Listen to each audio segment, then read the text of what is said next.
Hey, what's up everyone? This is Silver Slayer. Right now we are headed to my local coin shop located in Wadsworth, Ohio.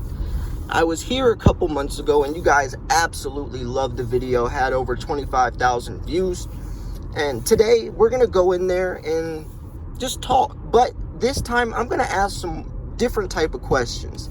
Last time I wasn't really prepared, so this time I really want to pick his brain. I brought in some silver of my own and I'm going to ask him what he would pay for these coins. Because you guys know, local coin shops don't view silver the same as some of us do, especially when it comes to higher premium silver like Pandas and stuff. So I definitely think this video is going to be interesting and I'm excited myself to hear what he has to say. So make sure that you watch this whole video because it's definitely going to be a good one.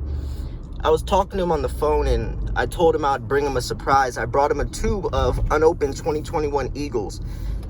As you know, local coin shops, they keep their inventory from buying off people. He's not buying silver on AppMex, so I doubt he has any tubes of unopened brilliant uncirculated Eagles. He sounded really excited when I told him that I was bringing this in for him. So yeah, it's going to be a great time. I've known Chuck for years and years. As you know, I've been stacking silver for like 8 years now.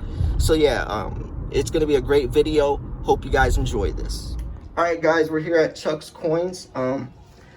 Just talking a little bit, just talking about silver and the markets, and I figured you guys would want to hear a little bit of what we're talking about. So Chuck, so you've been stacking, you said, for 45 years, right? Yeah. When did you turn this into a business? Huh? When did you turn this into a business? Oh, I've done it as a business. For 45 years? Yeah, but I did it on the road. Oh wow, that's cool. And then years ago, I had 2 shops in Akron. Okay. And then 15 years ago, I opened this shop. Wow, that's actually really cool, because most of us, like I always tell, my audience, we're basically stacking to turn ourselves into a business one day. If you're going to sell on eBay, you can't just dump all your silver on there at once and expect, you're going to have to start selling, I think it's interesting. People don't really think about selling. It's so easy to buy, but selling is a whole different ball game, But I have another question. So, silver or gold? Silver or gold? Which one do you like better? I like silver a lot, but I still like gold. Yeah. I like, kind of like both of them. Yeah, both. Yeah. Yeah. We sell both, and we sell a lot of both. Okay. Yeah, by the way, he's located in Wadsworth, Ohio, Chuck's Coins. I know some of you from the last video stopped by. He even mentioned it. But yeah, it's a really good place. He sells silver for great deals as well. A lot cheaper than you're gonna buy on AppMex or somewhere like that. So right now, what do you think about the markets? What is your 5-year silver price forecast? I think gold and silver's both going to go way up in price in the next 5 to 10 years. Okay. What price would you want to? I could foresee gold or silver hitting $50 an ounce like it did years ago. Yeah, 1980 and 2011. Because I was in business back then. Oh yeah, I'm sure you got. Yeah, I was reading articles from back then. I went back, and most people thought it was going to go way higher too. Like when it was 50, they were saying 100. So a lot of people probably missed that opportunity to sell at the peak. But it's so hard to tell. But so yeah, so I think so a lot of articles I cover, because I usually cover articles on my channel, they compare right now to the 2008 to 2011 period. The credit financial crisis, $1 billion stimulus, now it's $1 trillion stimulus, recession/depression. But nowadays we have a pandemic on our hands, and I think things are way more extreme. So if that led silver to $50, I think it could lead it to a lot higher, like you were saying. And I've seen these, even banks, banks usually hate silver, right? In my opinion, they favor gold. Citibank, Bank of America, Goldman Sachs, even the Silver Institute are talking about $50, $100 silver by the end of 2021. I think it's insane that even, people like that are talking about extremely high silver prices. Because like I try to tell people realistically, silver's a much slower paced type of investment than Bitcoin. You know, it's more of a hedge. You know, there's a lot, it's undervalued, but it's not gonna jump to $100 tomorrow, you know. Right.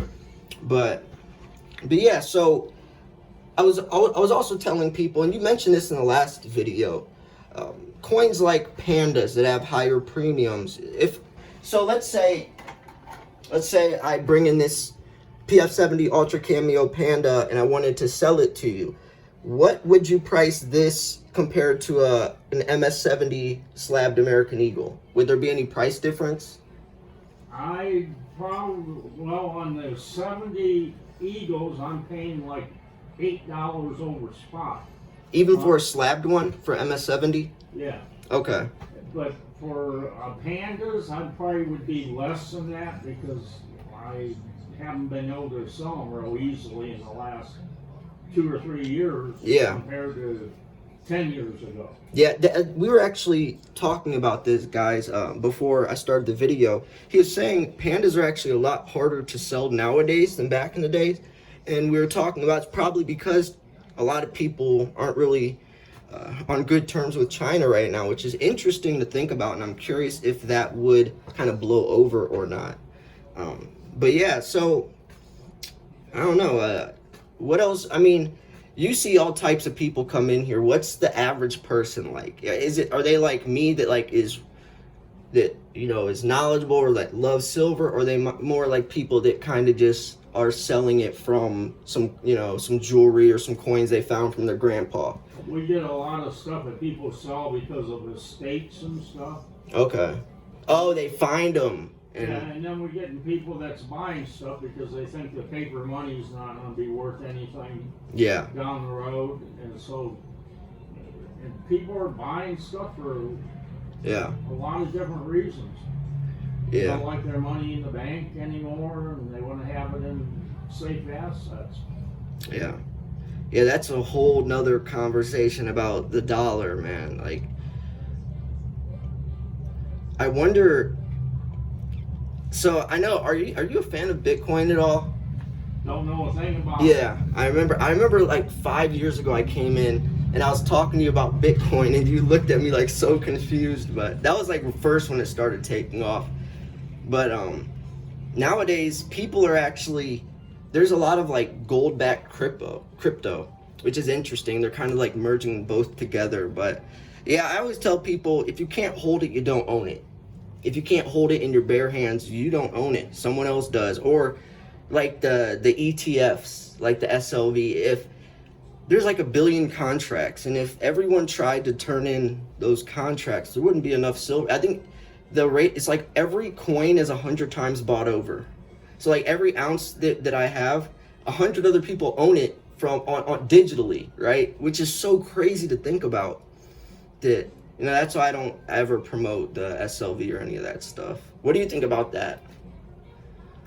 The Bitcoin and all that? Or even like silver ETFs. I don't like it. Yeah, same. It's on paper. And exactly. I just don't like it. Yeah. A lot of people I know nothing about Bitcoin. Yeah. I mean, it's just...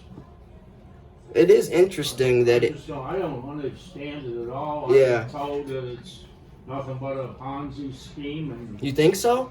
Bitcoin? And that's what I've been told. Yeah, I mean, there's still a lot of work to go with it, but I mean, in the terms of like currency, I think it's more convenient than the US dollar, at least, because it's decentralized. But yeah, I mean, I always tell people you could use the profits from Bitcoin to then reinvest into gold and silver, you know, because obviously silver is a much safer investment. Bitcoin's so volatile, but yeah, so I don't know, I just figured, is there anything you would want to give advice, you know, as someone who's been stacking a lot longer than me, you know?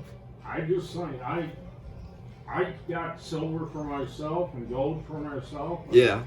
You know, I just put a certain amount away Yeah. You know, I try to put a certain amount away every month to keep. Yeah, that would be interesting from your perspective, like being in your shoes, because you sell it, but you're still trying to stack yourself. Yeah.